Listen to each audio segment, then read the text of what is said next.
Aucune ressemblance, je dirais que c'est l'exemple type de ma sœur et moi-même. Notre look, notre façon de penser, notre façon de vivre. Ils ont les mêmes parents et pourtant tout les oppose. Oui, je suis coquette et ma sœur ne l'est pas du tout. En général, ils me disent c'est ta sœur, waouh, qu'est-ce qu'elle est différente de toi. Elle parle fort, elle toujours à faire des blagues, à raconter des histoires drôles. Je suis pas drôle. Mais comment peuvent-ils être aussi différents? Elle commençait à se maquiller, moi je joue encore à la poupée ou aux petites voitures, voilà. Je travaille dans le milieu de la finance, moi je travaille avec des enfants. Elle a des habits en fourrure. Elle a 5 lapins et moi les lapins je les porte. Je sais pas marcher avec des talons, je sais pas. Ça par exemple, c'est... Bah dites donc, vous parlez hautement de mes chaussures. Et pourtant, malgré ce mélange des genres, ils sont fusionnels. C'est ma moitié. C'est peut-être l'opposé, mais c'est la personne sans qui je peux pas vivre aujourd'hui.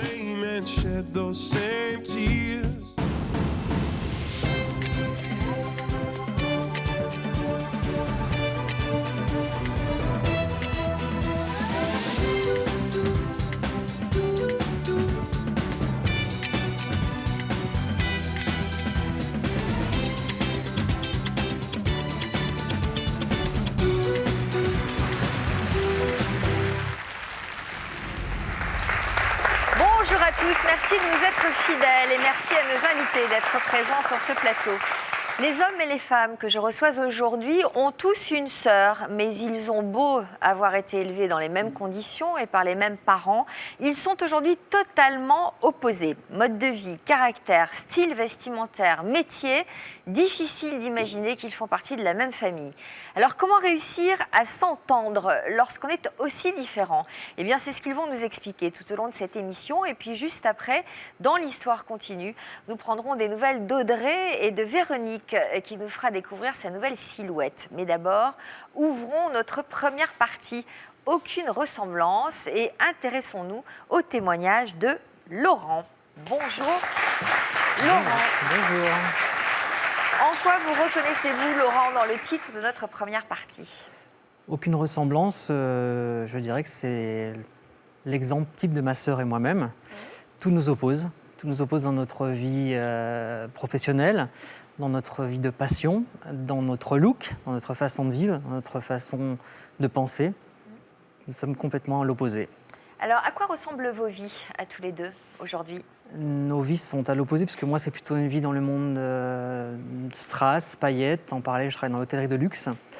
Je travaille également dans les concours de beauté, dans les élections de Miss.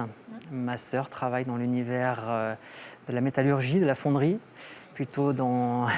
Elle est passionnée de rock'n'roll, de tatouage, de piercing, à milieu de mon univers. Alors, pour se faire une idée un peu plus précise de ces vies aux antipodes, je vous propose de découvrir tout de suite en images à quoi ressemblent vos quotidiens respectifs. Le mélange des genres, c'est le titre du reportage que nous vous avons consacré.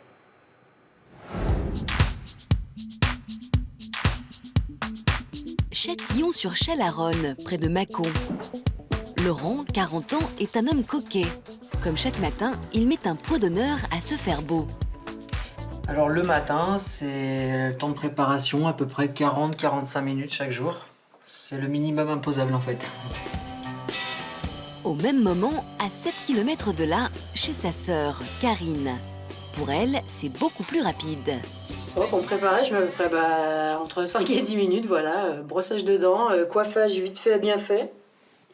Et voilà, c'est parti, en avant. Je veux pas une coupe de cheveux qui met 3 heures à me préparer. C'est coiffer, décoiffer, un coup de gel, un coup de crépage et c'est tout, c'est parti. Oh, mon frère, je pense qu'il passe à peu près une demi-heure, 3/4 d'heure, lui. Et pourtant, il a 3 cheveux sur le caillou, hein, mais bon. Le frère et la sœur sont enfin parés pour aller travailler. Pour Karine, les sensations fortes, elle part en moto. Pour Laurent, le confort, il part en grosse berline. Le job de Laurent, c'est de coacher les prétendantes au titre de Miss France. Un univers de strass et de paillettes dont il raffole. Ça va? Et toi? Ça va. Alors Marjorie, briefing. Oui. Installe-toi. Vendredi soir, prestation cérémonie des sportifs de la ville. Oui. Donc plusieurs choses à faire. Tu vas remettre des prix et tu vas devoir aussi parler. On y va? Allez, on y va. Alors j'ai toujours été passionné depuis tout petit par le monde, je dirais plutôt des princesses. Moi, mon rêve quand j'étais gamin, c'était d'épouser une princesse. Et l'univers des Miss, eh bien, c'est un petit peu ça aujourd'hui. C'est le monde des princes et des princesses. Irréel, certes, mais magique en tout cas. Et quand on demande à Laurent s'il imagine sa sœur à sa place, Je ne l'imagine pas en train de coacher une jeune fille avec une robe du soir, une couronne, une écharpe. Le mot make-up, je pense pas qu'elle sache ce que ça veut dire. pendant que Laurent vit son rêve de princesse, Karine, elle, a un boulot beaucoup plus terre-à-terre. Elle est ouvrière polyvalente dans une fonderie depuis 13 ans. J'ai un bac secrétariat, mais j'ai jamais fait de secrétariat. J'ai toujours travaillé en industrie. Et j'aime ce côté franc et direct qu'ont les gens à discuter, en fait. Dans le secrétariat, dans les bureaux, je trouve qu'il y a plus de cancans, de choses comme ça, et qui me plaisent pas du tout. Et quand on demande à Karine si elle imagine son frère à sa place, Mon frère, en fonderie, non, pas du tout. Du tout, mon frère, lui, c'est non, ça lui irait pas. Juste pour donner ordre d'idée, il s'occupe pas de sa voiture.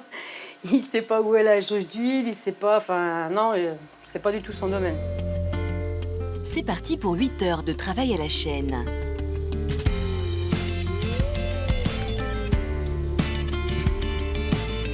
Fin d'une journée très physique pour Karine. Les journées suivantes, elles se ressemblent, épuisantes physiquement.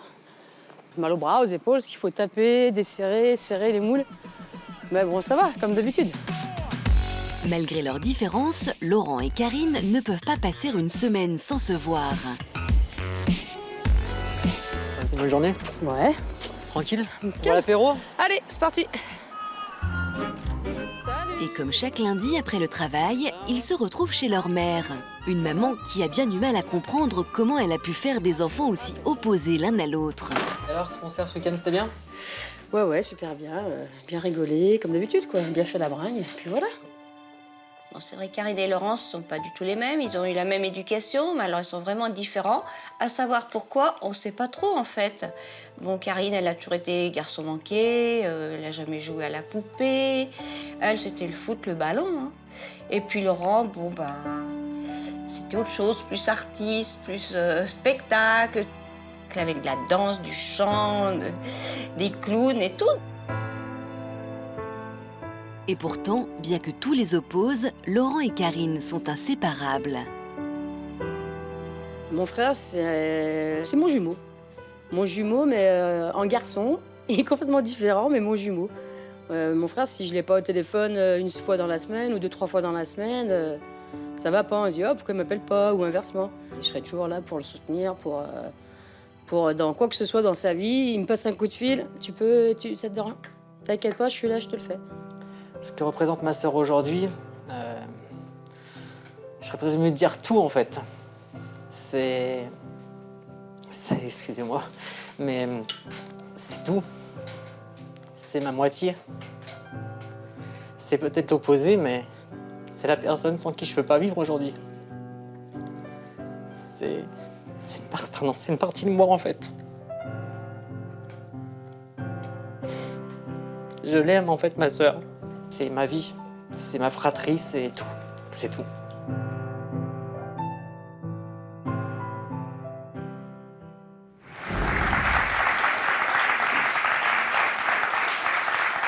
Karine nous a rejoint. Merci de nous avoir rejoints. Pourquoi cette émotion quand vous parlez de votre sœur? Pardon, parce que c'est la vérité. C'est le reflet de la vie, c'est le reflet de l'amour, c'est le reflet de tout en fait. C'est le reflet justement qu'au-delà de la différence, l'amour est là en fait entre un frère et une sœur et qu'au-delà des apparences, c'est l'amour qui est... Et pourquoi elle compte à ce point dans votre vie? Parce qu'elle est mon oxygène, elle est ma moitié, elle est mon équilibre, malgré qu'on ne dirait pas quand on nous regarde. Et vous ne vivez pas en couple, vous?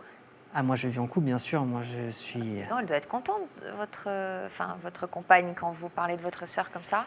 Elle s'adore. Elle s'adore. Bon. Elles sont complices toutes les deux. Mais en quoi c'est votre oxygène? Je comprends pas. Enfin, c'est des mots forts, je trouve. Parce que j'ai besoin sans cesse d'être rassurée, de savoir que ma sœur est là. À tout moment, Si je pars, je voyage beaucoup dans le monde entier et les premières personnes que j'ai envie d'appeler dès que je pose un pied en dehors de l'avion, c'est mes parents et ma sœur en premier. Pour savoir qu'ils sont toujours là, même à des milliers de kilomètres. Avant votre femme? Elle est toujours avec moi, elle m'accompagne de partout. Ah bon, d'accord. Elle m'accompagne sur tous les voyages, bien sûr. D'accord, très Oui. bien.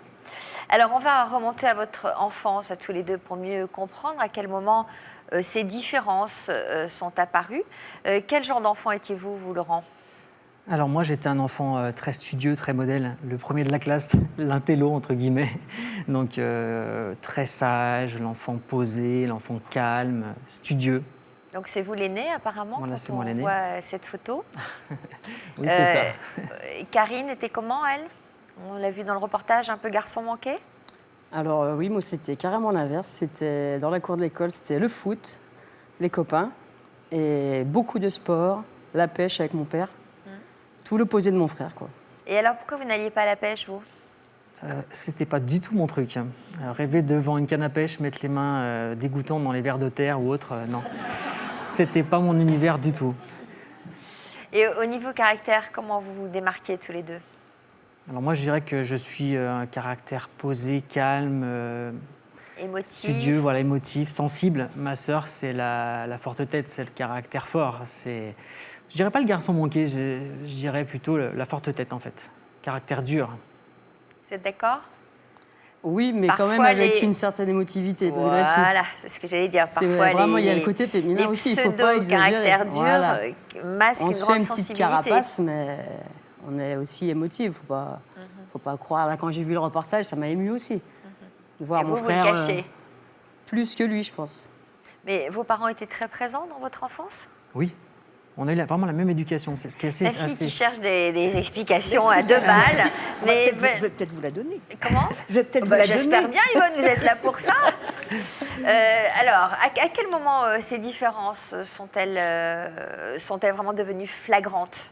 Ben, plutôt vers l'adolescence, moi je dirais, quand on commence à prendre des chemins vraiment différents. Je parle pour moi en tout cas, moi je me suis tout orienté vers l'adolescence sur des passions complètement figées sur la mode, sur les vêtements, parfums, toujours être au top, magazines de mode, avoir envie de toujours être un peu à l'image des magazines. Ma sœur, j'ai plutôt le souvenir de l'avoir s'orientée sur un univers perfecto, Rangers et compagnie en fait. Différent mais complice. Ouais. Et lui, quel ado était-il? Ah bah, c'est ce qu'on disait, hein, premier de la classe, toujours très studieux, Ah oui. très classe déjà, toujours ses petits cheveux, il fallait qu'il soit très soigné. Est-ce Voilà, que vous bah. aviez des idoles à l'époque, vous, Laurent? Alors moi déjà, je peux vous dire radicalement que je rêvais d'épouser une princesse. Mon idole, c'était la princesse Stéphanie de Monaco. Ah bon? Alors, ne me demandez pas pourquoi ni comment, je rêvais de la princesse Stéphanie de Monaco. Et à l'époque où elle chantait Voilà. comme un ouragan? Voilà, c'était, je rêvais d'épouser cette princesse. Bon. Et vous? Alors moi, je vais quand même bien souligner que mon frère avait sa chambre café de posters de Stéphanie de Monaco, ça, parce Ah ouais. que c'était vraiment son idole, son idole. Non, ben moi, c'était le foot. Platini, Maradona, cette époque-là des années 80, quoi. Moi, j'ai fait du foot de 7 ans à 18 ans, donc c'était Ouais. pas une passade, quoi. Ouais. À haut niveau? Oui, j'ai joué 1 an dans l'équipe de l'OL féminin. Ouais, c'est-à-dire qu'il devait y avoir 3 équipes à ce moment-là, non? Ah D'équipes non, de non, foot non, féminine. non, du tout, du tout, du tout. Non, non, le foot féminin, c'est quand même... Vous n'avez jamais eu envie pour un petit copain de vous rendre un peu plus féminine? C'est-à-dire que tous mes copains sont comme moi, donc... Ah bon? Voilà. Votre Moi- style leur plaît? Bah oui, moi, on a une bande... Enfin, je suis dans une bande de copains où tous mes copains sont comme moi. Mais Ils de sont copains les et grosses, de petits copains? Oui, oui, c'est tout De pareil. fiancés, quoi. Voilà, tous Bon. mes copains sont grosses chaussures, rock, ils ont un groupe de rock. Donc, Du hard rock, du rock français, tout simplement. c'est ok. Voilà. Bon, alors on va demander à Yvonne ce qu'elle en pense. Hein. À quoi c'est dû, Yvonne, ces différents types de caractères? Alors, des différences incontestables, un pôle féminin, un pôle masculin, ça c'est une évidence. Alors, on se pose la question, après avoir étudié, c'est vrai qu'on peut être différent à cause du rang, l'aîné et le second, pas la même chose, à cause du tempérament ou du caractère qui est quand même inné, ça on ne peut rien, mais aussi un autre élément qui est beaucoup plus subtil et beaucoup plus de nature inconsciente, c'est donc l'identification aux parents. Laurent, je pense, très jeune, a été surinvesti par sa maman et donc s'est identifié d'une manière très délicate à sa maman qui devait être très coquette, très, je dirais pas paillette, mais très perfectionniste. Et je crois que vous vous êtes complètement levé dans les désirs secrets de votre mère. Donc il y a une identification à votre mère. Contrairement... Vrai, faux? Je dirais que j'ai adopté un idéal féminin, en Voilà. fait, qui était peut-être pas celui de ma mère, mais je me suis rattaché à un idéal féminin en espérant trouver, moi, ma princesse à moi, en fait. Voilà, Ouais, donc une justement, ou identification alors, féminine, pardon. Peut-être que justement sa mère ne collait peut-être pas suffisamment à son idéal féminin. Oui, un idéal féminin. Voilà, c'est ça, Voilà. parce que c'est vrai que ma mère n'était pas trop strass et paillettes. Et j'ai plutôt voulu, moi, chercher l'inverse, en fait. Alors c'était qui votre idéal féminin avant Stéphanie Monaco? Ah bah avant, je sais pas, j'étais un peu trop jeune, peut-être Donc avant. c'était déjà Stéphanie Monaco. Voilà, depuis mon Mais en tout cas, adolescence. il y a un attrait pour le féminin incontestable, Voilà, tout en étant masculin. l'élégance, etc. Et c'est très important pour moi. Je dirais pas l'apparence, parce que l'esprit m'as-tu vu, c'est pas ça. C'est plutôt le raffinement de la L'élégance, personne. le Voilà. raffinement. Aussi Mais- bien mais, masculine que féminine. hein. Pardon de vous poser cette question peut-être déplacée, mais vous vous êtes jamais senti, vous, efféminé? Non. Jamais un attrait pour Non. les hommes en particulier? Non, j'ai toujours été très attiré par les belles femmes. Ouais. Mais pas spécialement jeune, je veux dire, par l'élégance. Allez, Sophie, soyons honnêtes, aujourd'hui vous êtes charmante, vous êtes Franchement, élégante, vous êtes belle. pas J'entends spécialement un grand jeune. pouf Non, de mais rire je à veux dire- l'oreillette. Quand on dit pas spécialement jeune, Non, mais j'entends je veux un dire, gros j'ai- éclat de rire. C'est non, quand même très C'est désobligeant.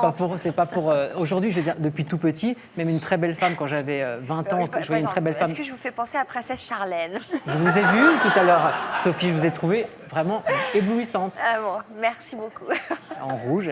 Et c'est important parce que je veux dire, de prendre soin de soi à tout âge, aussi bien homme que femme, pour moi, ça a toujours été très important. Et une belle femme de 50, 60 ans, Bon, n'en rajoutez pas non plus, merci. Oui, mais, c'est pas ce que je voulais dire, Sophie. oui, mais ça signifie que tout petit, Laurent était fasciné par les jolies femmes. Voilà, Donc c'est beaucoup vrai. plus âgée. Néanmoins, Karine, c'est quand même la fille à son papa. Je crois que vous, par contre, vous vous êtes identifié aux passions de votre père. La chasse, je ne sais pas s'il aimait le foot. En tout cas, il y a une identification à la masculinité, mais dans ce qu'il y a d'authentique. Karine dit « je veux être vraie, je veux être authentique. Je refuse les cancans de ces femmes, je refuse le superflu. » C'est ce que vous dites. Oui, oui. Donc, cette quête d'authenticité majeure. Néanmoins, ce qu'on Mais entend... c'est quoi, c'est aussi- un Oedipe mal réglé, ça? Oui, une inversion oedipienne. C'est-à-dire que, bon, quelque part, il n'y a pas eu d'identification à sa maman, mais plutôt à son père. Alors, peut-être un amour du père, mais plus qu'un amour du père, c'est une identification. Une passion pour son père, mais lui doit avoir une passion pour vous aussi. Parce que ce n'est pas vrai que les parents éduquent les enfants de la même façon. Parce qu'au fond d'eux, ils ont toujours une place privilégiée pour l'un d'entre eux. Même si les valeurs éducatives sont similaires. Le socle est similaire, mais dans l'imaginaire et dans l'inconscient, on ne sait pas ce qui s'y passe. Et bien souvent, les enfants aussi ont comme devoir de concrétiser des rêves inachevés de leurs parents. Alors peut-être lui avait-il envie, son papa, d'avoir un footballeur en herbe. Peut-être, je n'en sais rien. En plus, il y a le cas quelque chose de très... Je ne pense pas, mais... Il a toujours Il y été a quelque chose de passionné, hein. très intéressant de leurs histoires, parce que vous parlez un peu de gémellité dans votre différence. Or, souvent, quand les enfants ont moins de 2 ans, eh bien, ils se vivent un peu comme des jumeaux. Ils sont différents, mais il y a cette gémellité... Moins qui- de 2 ans d'écart, vous voulez Oui. dire? Je dirais presque que c'est entre 15 mois. Je ne sais pas combien d'écart vous avez, mais moins de 2 ans. On a 2 ans quand et il y a- demi à peu près. Pardon 2 ans et demi à peu ouais. près. Eh bien, il y a une forme de gémellité, surtout si c'est un garçon et une fille, parce que les rivalités sont moindres, mais les différences sont accentuées, et ils refont tous les deux, frères et sœurs, une forme de couple passionné, comme à l'image du couple parental. Donc vous Et êtes comment autant vous soudés. expliquez cette émotion, justement, qui se dégage de ce binôme? Parce qu'il y a un vrai lien d'amour entre eux. Je crois que ça, c'est un lien, et ils ont fait en sorte, malgré leurs différences, d'être complémentaires. Et ça a renforcé leur lien. Et je crois que le ton a été donné par Laurent. Laurent a une protection très sensible, très émotive vis-à-vis de sa sœur, qui en écho lui répond, et la répond présente pour lui à chaque instant. Donc il y a quand même des rôles inversés. C'est exactement ça. C'est ça. Bah, elle est bonne alors. Elle est bonne. Yvonne est bonne. C'est donc le scoop de la journée. On va saluer Chantal. Bonjour Chantal. Comment pourriez-vous décrire votre sœur, Chantal? Alors, je crois que ma sœur, quand on nous voit toutes les deux physiquement, on s'aperçoit vite que ma sœur, c'est tout le contraire de moi. Moi, je suis une citadine, j'habite en centre-ville, à Nice. Ma sœur est une campagnarde, elle habite en Ardèche. Et elle vient même d'acheter, ce n'était pas assez à la campagne, elle vient d'acheter une maison encore plus isolée, une grande maison, parce qu'elle aime le calme. Je peux dire que je suis quelqu'un d'actif et de rapide. Et de très coquette. Alors, vous avez de très jolies boucles d'oreilles, merci. mais le problème, c'est que quand vous secouez la tête, ça fait trop de bruit pour nos micros. Ah, je voulais que je les enlève. Ouais, ça serait mieux. Voilà. Oui. Voilà. Merci beaucoup. Voilà. Pardon, hein, mais c'est pas mieux. grave. On vous entendra mieux. Voilà. Donc, oui, je suis coquette et ma sœur ne l'est pas du tout. Enfin, en tout cas, elle, je pense qu'elle l'est, mais à sa façon. Et elle a adopté un style avec des cheveux courts pour ne pas avoir à se coiffer. Elle ne se maquille pas. Pour l'émission, elle m'a dit moi, j'ai pris le premier truc qui vient dans l'armoire et je l'ai mis. Moi, vous voyez, j'ai choisi des boucles d'oreilles. Je ne les ai pas choisies très bien parce qu'elles font du bruit, mais quand même, j'ai pris le soin de les choisir assorties, etc. Ce que je fais spontanément tous les jours. Pas que pour venir voilà, nous voir. tous les jours. Je suis quelqu'un d'assez rapide, j'aime faire les choses rapidement. Et ma sœur le dit, moi j'aime prendre mon temps, ce qui va bien avec la campagne et son environnement, voilà. Est-ce que parfois, toutes les deux, vous avez du mal à communiquer? Je ne dirais pas qu'on a du mal à communiquer parce que nous nous sommes adaptés et nous avons pris compte de nos différences. Donc on n'a pas de mal à communiquer dans les domaines où nous communiquons. Mais c'est évident qu'il y a certains domaines sur lesquels on ne peut pas communiquer. Vous avez combien d'écart toutes les deux? On a 6 ans. Moi, je suis l'aînée, elle Donc est 6 vous ne ans vous plus reconnaissez pas du tout dans ce lien de gémellité? Non, pas du tout. Mais par contre, je me reconnais un petit peu dans la description que fait de lui Laurent. C'est-à-dire que pour moi, l'élégance, c'est très important. Mais l'élégance du corps, mais l'élégance de l'âme aussi. Et surtout pour ce qu'on donne à voir aux autres. Pour moi, c'est une forme de respect pour les autres. Vous avez un modèle? Moi, j'aime bien Catherine Deneuve, mais bon, c'est une autre génération. Faussaire. Voilà.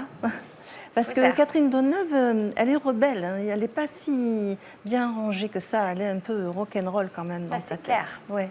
Voilà. Alors, votre duo, c'est un peu rat de ville, rat des champs. Nous allons le découvrir tout de suite puisque Dominique, votre sœur, est avec nous aujourd'hui.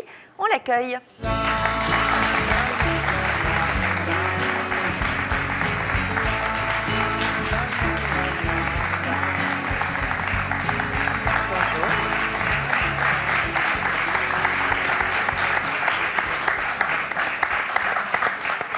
Bonjour Dominique, merci d'être avec nous. C'est vrai que vous êtes très différentes toutes les deux.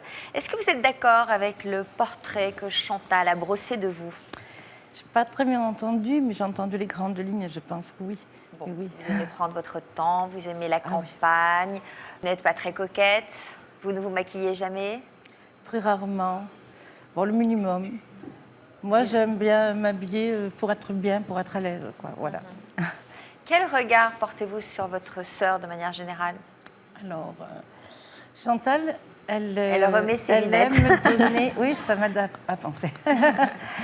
Elle voudrait, je pense, être une femme parfaite.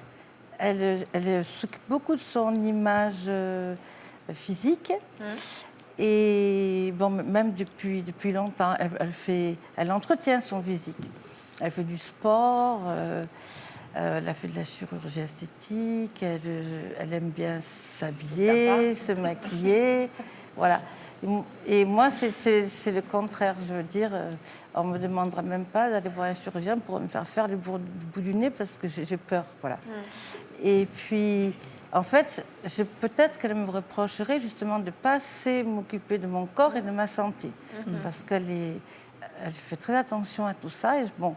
Je pense qu'elle a certainement raison. Et alors, c'est le contraire. Comment vous expliqueriez ce contre-pied? C'est des caractères différents ou parce que vous l'avez jugée trop coquette, vous avez choisi d'être différente? Non, c'est pas du tout en opposition à elle, c'est une question de caractère.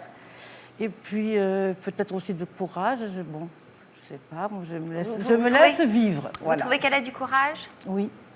Sur son mode de vie très citadin, vous en pensez quoi? Alors, elle aime la ville parce que je pense qu'elle aime tout le côté comment dire, divertissement, mais ce n'est pas péjoratif, de la ville, tout ce qu'offre une ville. Bon, les petits restaurants, les petites sorties, le cinéma, peut-être aussi... Et ça vous manque pas, vous, tout ça? Non. Qu'est-ce que vous faites en Ardèche? Alors, moi, j'aime la nature, j'aime les animaux, je m'occupe de ma famille. Voilà. Vous avez des enfants? Vous êtes mariés? Oui, des enfants, des petits-enfants, oui, bien sûr. Une famille qui s'agrandit petit à petit. Et j'aime bien que tout le monde soit heureux autour de moi. Et c'est vrai que j'ai tendance à faire passer un peu le bien-être de tout le monde avant le mien. Mais c'est naturel, ça ne me manque pas, ça ne me gêne pas du tout. Et alors, votre mari, ça lui plairait pas que vous soyez un peu plus dans la séduction? Il faut lui demander. Un peu plus dans les apparences? Il faut lui demander. Je ne sais pas. Tout à l'heure, il ne s'est pas aperçu qu'elle s'était fait maquiller. Ah oui, tiens, voilà. Oui. Tout à l'heure, je lui ai dit, bah, tu as vu, Dominique est passée au maquillage. Il m'a dit, moi, je ne m'en suis pas aperçue parce que ce n'est pas mon truc. Mais est-ce qu'il vous regarde? Je ne sais pas s'il me regarde, mais je sais qu'il m'aime. Ah bon, ça, c'est la meilleure des réponses. Chantal, comment vous avez accueilli la naissance de votre sœur? Alors, je ne sais pas si je l'ai accueillie. Parce que ma mère a accouché enceinte de 7 mois, je crois. 6 mois et demi. Et Dominique pesait 1,7 kg. Et c'était pendant l'hiver 56, et tout le monde, il y a beaucoup de jeunes ici qui ne savent pas que l'hiver 56 a été très redoutable. En plus, à l'époque, on habitait dans le Pas-de-Calais. Et comme à l'époque, ma sœur n'avait pas été soin des prématurés comme on le fait aujourd'hui. Maman avait refusé qu'elle soit en couveuse, donc la couveuse, c'était la cuisine. Je me souviens de cette cuisine calfeutrée où il fallait en permanence maintenir une température de 30 degrés. Et alors, il ne fallait pas que j'ouvre les portes. Enfin, c'était assez contraignant, mais il se passait un truc là-dedans, à huis clos, que je ne comprenais pas très bien. Si ce n'est que j'avais plus le temps pour faire de la peinture, parce que j'adorais peindre. Et ça n'a pas engendré une sorte de jalousie chez vous? Je ne me souviens pas. Non, franchement, non. Je crois j'avais 6 ans. Moi, j'avais d'autres préoccupations. Ma mère n'a jamais été très, très présente en tant que pour donner des soins maternels. Donc, je n'ai pas tellement souffert de sa naissance. Vous êtes beaucoup occupée de votre sœur? Après, parce que quand mes parents ont divorcé, quand on devait avoir 4 ans et 10 ans respectivement, là, nous sommes arrivés dans le sud et maman était... Chantal. C'est moi, oui. Maman avait des obligations de travail et donc moi je me souviens pas très bien, mais toi tu dis que je l'ai beaucoup douchée, je me suis beaucoup occupée d'elle. Je me souviens, tu me préparais à goûter, tu me douchais, oui. Mais c'était mon devoir de grande sœur, donc ça me pesait pas, je me souviens pas que ça m'ait pesé. Qu'est-ce qui vous différenciait en termes de caractère? Moi, je ne me suis peut-être pas aperçue tout de suite qu'on avait un caractère différent. Je pensais que cette différence était due à notre différence d'âge.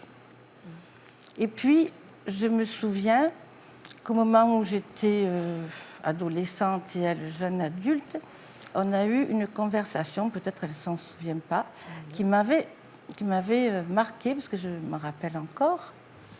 Elle m'avait dit, tu sais, mon avis, ce sera ma vie, pour moi, je profiterai au jour le jour. Bon. Et puis, moi, je lui disais, ah ben oui, mais enfin, tu sais, l'entraide, la solidarité. Elle aurait me dit, oh ben toi, bien sûr, tu donnerais ta chemise si on te la demandait. Oui, c'est vrai. Et ça voulait dire un petit peu, bon, enfin, moi, je l'avais ressenti comme ça, ouais, de toute façon, tu es la bonne point. Bon. Et moi, je lui avais répondu d'un air très sérieux et très fier, mais bien sûr que je la donnerais si quelqu'un en avait besoin. Oui. Et on avait... Certainement que si. Certainement que si, bien sûr. Mais on avait déjà une vision différente. Puis je me suis dit, bon, ben ça, c'était des conversations de jeunes. Après, on évolue dans la vie. Et finalement, je crois que on a mené un peu quand même des vies selon séparément, déjà... Parce que quand même, vous vous êtes retrouvés il n'y a pas très longtemps. Vous êtes restés éloignés toutes les deux pendant 30 ans. Pour quelles raisons? Pas éloignés complètement. On se voyait à Noël, on se voyait.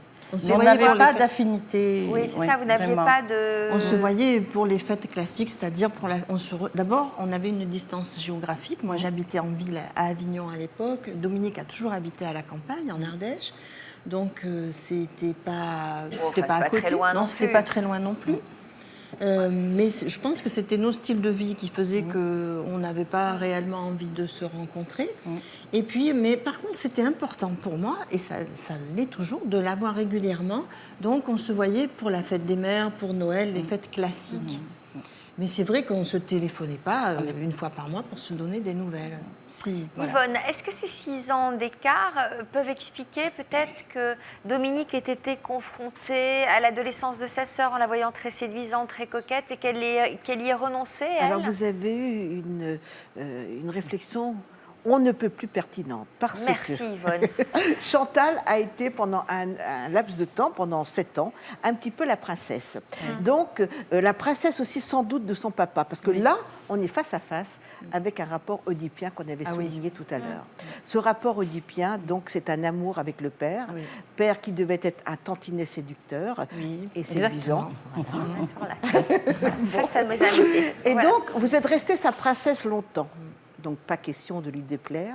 Donc, vous répondiez à ses demandes de perfection. Tout ce que devait être une petite fille pour lui, eh ben, vous l'étiez. Après est arrivé Dominique. Dominique, une enfant quand même prématurée, qui devait être confinée dans une chaleur et dans la cuisine. Je ne dis pas qu'il y a eu de rivalité à ce moment-là avec elle, mais néanmoins, vous, ça vous a mis au niveau de l'empreinte de naissance dans une forme de peur de l'extérieur, peur des autres, besoin d'être confiné dans des grands espaces, et puis pas besoin finalement d'être dans ce rapport de séduction avec le père, mais dans une maternité. Sa place, c'était la maternance. Pas bête. Ah non, c'est beaucoup plus pertinent que moi, quand même, ça. Je materne tout le monde. Pardon ? Je materne, oui. Et vous maternez, vous ne faites que donner. Comme une mère, ça ne fait que donner, être généreuse. Et vous êtes un tout petit peu, elle doit vous dire que vous êtes un tantinet égocentrique, que vous pensez à vous, mais à bon escient. Il faut de temps en temps être égocentrique, parce que vous donnez peut-être un peu trop à la frontière du sacrifice. Néanmoins, on voit dans les photos que vous ressemblez terriblement à votre maman. Autre chose, votre sœur était donc dans la lumière, et vous, et c'est là où on va rejoindre Sophie, et vous étiez un petit peu en repli, mais il n'y a parfois pas de place pour 2 personnes dans la lumière, pas de place pour 2 sœurs narcissiques. Et vous avez eu un rejet de tout ce que représentait le féminin, à savoir trop de séduction, le rouge à ongles, le sport, tout ça, ça a été quelque chose qui a été inconsciemment rejeté par vous. Sauf la maternité. Sauf la maternité. Voilà. Mais c'est vrai que ça serait bien qu'on choisisse peut-être le juste milieu l'une et l'autre. Alors maintenant, peut-être. Voilà. Et en vieillissant, on se rapprochera. Alors qu'est-ce que vous seriez capable? Moi, je suis très bien ici. Peut-être je vais rester toujours face à mes invités ici. Je me trouve très bien à cette place. Qu'est-ce que vous seriez prête à faire chacune pour aller sur le terrain de l'autre? Moi, je suis venue à l'émission. Oui. Ah oui. Parce que C'est déjà pour vous énorme. quand je l'ai dit à ma fille, mais elle disait maman, elle a rigolé. Elle m'a dit non, mais c'est pas possible. Alors j'ai expliqué. Chantal, oui. Voilà, j'ai expliqué. Tu sais, c'est Chantal qui a postulé. Alors pour lui faire plaisir, je viens, quoi. Voilà. Et par exemple, est-ce que je suis vous contente seriez... d'être là. Ah, mais j'aurais pas fait la démarche toute seule. D'ailleurs, je la connaissais pas cette émission. Pourquoi? Mais j'en ai entendu depuis que je me suis renseignée. J'ai entendu, tout le monde, vous admire et vous aime beaucoup. Ah, c'est gentil, merci. Alors par exemple, est-ce que vous seriez prête à vous mettre du vernis à ongles? Si elle me le met, pas de problème, je le porte. Mais du rouge comme celui-là? Oui. Oh, mais ça m'est arrivé quand j'étais jeune. Oui. Pour Noël. Par rapport à ce que disait Yvonne, je trouve qu'on n'est pas des puits sans fond. Et que donc, pour qu'elle donne, il faut qu'elle reçoive. Bien sûr. Et je sais pas, alors son mari, c'est vrai, il aime beaucoup, il lui donne beaucoup, mais j'ai l'impression qu'elle donne, Oui. et qu'un jour, elle va s'épuiser. Oui. Par rapport à mais ma mère, il paraît justement. qu'il y a Mathieu Ricard dit qu'il n'y a rien qui rend plus heureux dans la vie que de donner. Exactement. Mais il faut quand même se remplir un peu. On n'est pas des puits sans fond pour donner. Oui, mais donner, ça remplit, n'est-ce pas, Yvonne? Mais c'est ce qu'elle vous Oui, tout à fait, mais c'est ce qu'elle vous demande, Dominique. Au fond, en vous demandant de la maquiller, vous savez ce qu'elle vous demande? De reprendre un lien très ancien, qui est un lien de maternance. Oui. S'il te plaît, guide-moi. Oui. Bon, on va vous amener du matériel. On va d'abord saluer Sabrina. Bonjour, Sabrina.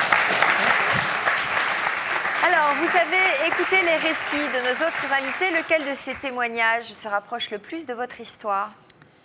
Bien, à vrai dire, un peu les deux. Plutôt celui de Chantal et Dominique, parce que j'ai aussi une sœur, mais il y a des choses qui m'ont beaucoup émue aussi chez l'autre témoignage. Bon. Quelle réaction les gens ont-ils en général lorsqu'ils font connaissance de votre sœur? En général, ils me disent c'est ta sœur, waouh, qu'est-ce qu'elle est différente de toi. En quoi? Ben, le look, déjà, avant tout. Ma sœur est quelqu'un de très classe. Voilà, toujours très classe, même si quand elle vient chez moi, elle s'habille toujours très simplement, à sa manière. Ouais. Elle est classe. Pas vous? Non, Ah je ne suis pas classe comme elle, non. Elle peut porter des jeans, des baskets, elle sera toujours très classe. C'est votre sœur aînée? Oui. Ça a toujours été votre référence, hein? On me l'a mise comme référence. Qui oui. ont? Mes parents, ma mère surtout. Elle a combien de plus que vous? 3 ans. D'accord. Comment vous l'avez vécu, le fait qu'on vous ait imposé cette référence? Bon, au début, c'était naturel, c'était ma grande sœur, elle s'est énormément occupée de moi. Là, je retrouve aussi les choses qui ont été dites, hein. C'était un peu une petite maman. Mes parents étant, eux, très, très occupés par leur travail, je pense que toute mon enfance, ma sœur a été une maman, voilà, deuxième maman, on va dire. Et donc, très naturellement, je la suivais, j'essayais de lui ressembler, je faisais ce qu'elle disait, c'était normal. Et puis, gentiment, adolescente peut-être, j'ai commencé à me questionner et plus vouloir forcément suivre ce qu'elle faisait. Elle cherchait peut-être à vous affranchir? Elle cherchait, elle, au contraire, elle voulait m'habiller, me maquiller. Non, mais vous, à l'adolescence, vous avez cherché à vous affranchir de cette Voilà, référence? parce que je ne me retrouvais pas dans ce qu'elle me proposait. Puis, j'avais l'impression aussi peut-être que non, c'était pas moi. L'adolescence, je me suis un peu cherchée. Quel était votre rêve au moment de l'adolescence, à vous? Moi, mon rêve a été longtemps de devenir vétérinaire. Vous adoriez les animaux? J'adorais déjà les animaux, j'adore les animaux, c'est ma grande passion, oui. Et vous êtes toujours entourée d'animaux? Je vis entourée d'animaux, oui. Quel genre? Alors, j'ai des chevaux, j'en ai 2, j'ai des chiens, j'en ai 4, j'ai des chats. Donc vous habitez à la campagne? Je vis en pleine campagne, oui, dans une ferme isolée. À quel endroit? Près de Châtel-Saint-Denis, en Suisse, au fait. D'accord. Et votre sœur, quels étaient ses centres d'intérêt? Adolescente, ça a toujours été la mode, les sorties, les copines, voilà. Et elle est plutôt citadine? Oui, elle vit en pleine ville. Donc j'imagine qu'une fois adulte, vos chemins ont pris plus de des différences. voies différentes et séparées. À quel point son mode de vie vous échappe-t-il aujourd'hui? Elle travaille beaucoup, elle travaille énormément, elle travaille dans le milieu de la finance, c'est pas du tout un milieu qui me parle. Moi, je travaille avec des enfants. Elle travaille tout le temps, elle court tout le temps, elle est dans un monde de luxe, au fait, dans lequel je ne me reconnais pas du tout. Elle dépense beaucoup d'argent peut-être pour s'habiller? Voilà, elle a des choses de marque, des beaux bijoux, des beaux habits. Ça ne vous fait pas rêver? Du tout. Eh bien, il est temps de faire la connaissance de cette femme d'affaires que l'on remarque dès qu'elle met un pied chez vous, à la campagne. On va accueillir votre sœur Nadia.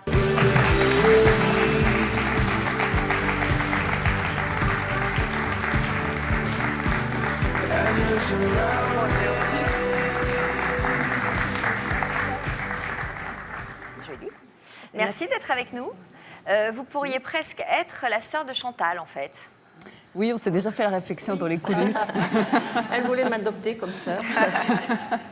Est-ce que ça vous pèse d'être si différente de votre sœur? Personnellement, non. Quel regard vous portez sur son quotidien? Alors, c'est un quotidien, évidemment, qui m'est totalement étranger. Je l'admire dans ce qu'elle fait, parce que je trouve aussi qu'elle est très occupée. Alors, qu'est-ce que vous faites, respectivement? Donc, on a compris que vous travaillez avec des enfants, mais vous faites quoi comme boulot? Je suis institutrice. D'accord. Et vous? Je travaille dans la finance, dans la gestion de patrimoine. Oh là là, femme d'affaires. Donc, vous admirez son travail, vous admirez le sien? Oui, j'admire là où elle est arrivée, on va dire. Non, voilà. Vous n'admirez pas son travail. Quoi, ça ne vous plaît pas, l'argent, gagner toujours plus? Non. Non, c'est pas votre truc, vous. Vous aimez l'humain, la matière humaine. Voilà. Transmettre les enfants, l'éducation, voilà. Etc. Mais si on fait bien son métier, comme je le fais, on aime l'être humain. Bien sûr. C'est important de le relever. Est-ce que vous avez du mal à vous comprendre toutes les deux? Moi, je trouve qu'on se respecte beaucoup malgré nos différences. Et On ne se comprend pas toujours, alors ça, ce serait pas honnête de ne pas le dire, mais on se respecte. J'entends, c'est vrai que moi j'ai du mal à comprendre que ma sœur ait envie d'avoir autant d'animaux, elle les a cités tout à l'heure. Maintenant, je respecte et ça peut conduire jusqu'à des conflits entre vous? les animaux, par exemple? Non, mais vos modes de vie si différents l'un de l'autre. Parce qu'on sent quand même beaucoup d'intelligence et de respect, donc d'acceptation de la différence de l'autre. Mais des fois, liés à nos styles de vie qui sont dictés par nos milieux professionnels, nous avons des attitudes qui peuvent être différentes face à des situations. Et peut-être que des fois, on a eu des discussions animées parce que chacune tient sa position par rapport à la situation. Mais alors, on se respecte. par exemple, sur cette photo, vos différences ne sont pas flagrantes. On se demande quand même qui est qui. Parce que là, j'avais 18 ans, justement. Ouais. J'étais pas encore vraiment Je ne sais pas partie. où vous êtes là. Vous êtes à droite ou à gauche? Je suis en noir. D'accord. D'ailleurs, je suis surélevée parce que normalement, je suis plus petite. J'avais fait exprès pour être à sa hauteur. Donc là, on avait les cheveux longs. D'ailleurs, c'était moins marqué, on va dire. Mais quand même, là, déjà, elle est plus chic. Vous voyez, moi, je suis beaucoup plus simple. La petite ceinture, les grosses boucles d'oreilles. Pas évident, hein? Alors, c'est ma vision. Ouais, voilà. c'est votre perception. Votre perception, oui. Alors, Ma Yvonne, perception. que pensez-vous de ce cas de figure? Alors, Pardon, je Yvonne. pense que Nadia, effectivement, a elle aussi été très investie, très jeune, comme un peu une princesse, tout comme Chantal. Vous avez été quelque temps seule, donc enfant unique jusqu'à l'arrivée de votre sœur, ce qui vous a mis dans une position, effectivement, d'être un peu privilégiée. Donc, désir aussi d'être parfaite, d'avancer. On a stimulé sans doute vos capacités et vous êtes devenue ce que vous êtes devenue. Néanmoins, votre sœur est un peu restée dans l'ombre. La cadette n'a pas du tout le même rang que l'aînée et donc elle doit, elle, composer avec vous. Donc elle vous a au fond laissé toute la place et s'est repliée à la campagne, tout comme Dominique, et pour justement être authentique elle aussi. Donc vous êtes dans la lumière, et elle vous a porté dans la lumière. Néanmoins, vous avez besoin d'elle pour vous ressourcer, parce que vous êtes peut-être dans un monde de finances, mais un peu plus superficiel que le monde dans lequel se trouve votre sœur.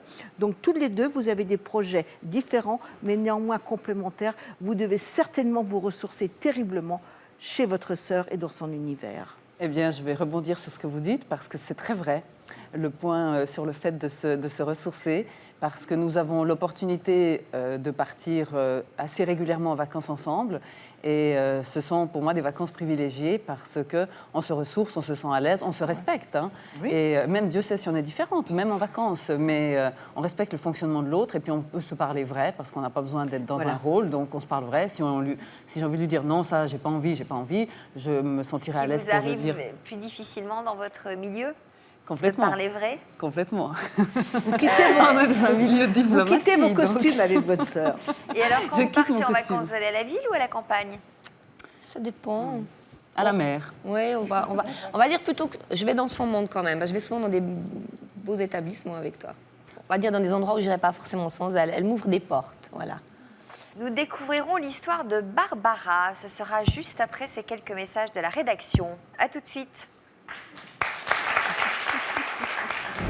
Comme nos invités, vous pouvez nous raconter votre histoire. Vous avez réalisé à quel point vous l'aimiez au moment où il allait mourir. Vous étiez persuadé de ne plus aimer votre conjoint jusqu'au jour où vous avez découvert que ses jours étaient comptés. Vous veniez de le quitter ou comptiez rompre au moment où il est décédé. Aujourd'hui, vous êtes assailli de regrets. Vous avez réalisé que votre meilleur ami était en fait l'homme de votre vie au moment où il allait mourir. Il est décédé alors même que vous veniez de réaliser que vous l'aimiez. Aujourd'hui, vous regrettez d'être passé à côté d'une belle histoire d'amour. Pour nous raconter votre histoire, contactez notre équipe au 0820 16 30 15 ou connectez-vous sur le site de France 2, rubrique Toute une histoire. En 2011, Véronique ne parvenait pas à retrouver l'amour. J'ai perdu mon ex-mari à cause de mes kilos. J'ai pris conscience que le travail était à faire sur moi. Depuis, Véronique a subi une opération pour perdre du poids. Si aujourd'hui tu te sens bien et tu t'acceptes et tu t'aimes comme tu es, C'est la plus belle chose qui puisse t'arriver. Nous découvrirons sa transformation et sa nouvelle vie tout à l'heure dans l'Histoire continue. Comme nos invités, vous pouvez nous raconter votre histoire. Après avoir vécu dans la rue pendant des années, vous avez réussi à vous en sortir et aujourd'hui, vous avez même une très bonne situation. Vous étiez SDF et désormais, vous menez une belle carrière artistique. Vous êtes respecté de tous, mais ce que tout le monde ignore, c'est que vous avez connu dans le passé l'épreuve de la rue. Aujourd'hui réinséré, vous mettez un point d'honneur à venir en aide à ceux qui enchaînent les coups durs. Actuellement dans la précarité, vous avez besoin de conseils pour prendre un nouveau départ et vous réinsérer.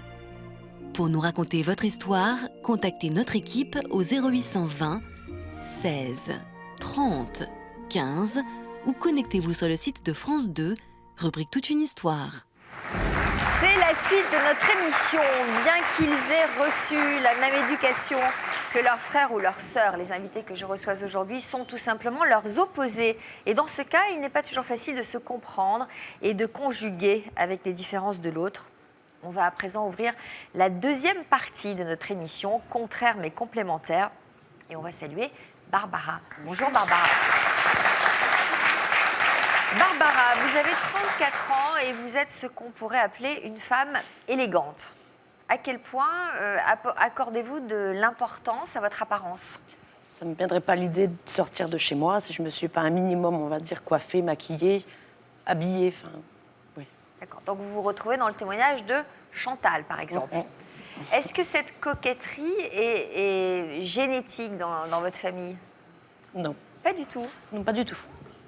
Non, non, ma sœur peut sortir de chez elle, pas en pyjama, mais presque. Un petit trou, une petite tache, c'est pas grave. Et vous en pensez quoi, vous? C'est désespérant. Quel subterfuge avez-vous déjà tenté pour lui faire changer de look? On a découpé des vêtements, les mettre à la poubelle, les brûler même des fois, Ah oui. les tacher. Ouais.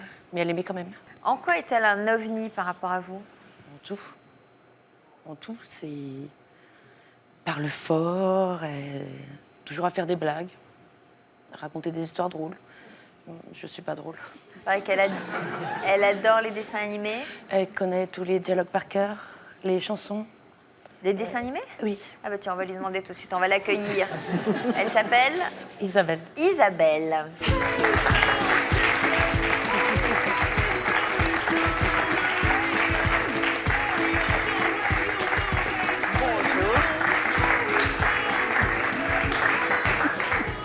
Isabelle qui a donc chaussé ses baskets, est-ce que vous ne développeriez pas par hasard le syndrome de Peter Pan? Non.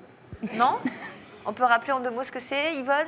Rester très enfant tardivement et donc refuser toute forme de tout ce qui ressemble à l'âge adulte, et bon, on le réfute. Les dessins animés, vous connaissez tous par cœur? Oui, beaucoup. Est-ce que vous les regardez avec vos enfants? On va dire que c'est l'excuse. Ouais. Voilà. Mais vous les C'est un regardiez prétexte. avant qu'ils ne soient Oui, là? oui, j'avais déjà la collection avant. Quelle collection? Des grandes marques de dessins animés bien connues. Quel est votre préféré? Je ne saurais même pas. Le livre de la jungle? Ouais, le Roi Lion, par exemple. Le Roi Lion?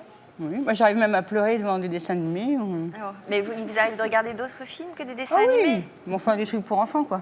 Ah, que des films pour enfants? Bah, beaucoup. Pourquoi? J'aime bien. Mais les comédies romantiques, c'est pas Ah de la non, violence. non, non, non. Pourquoi?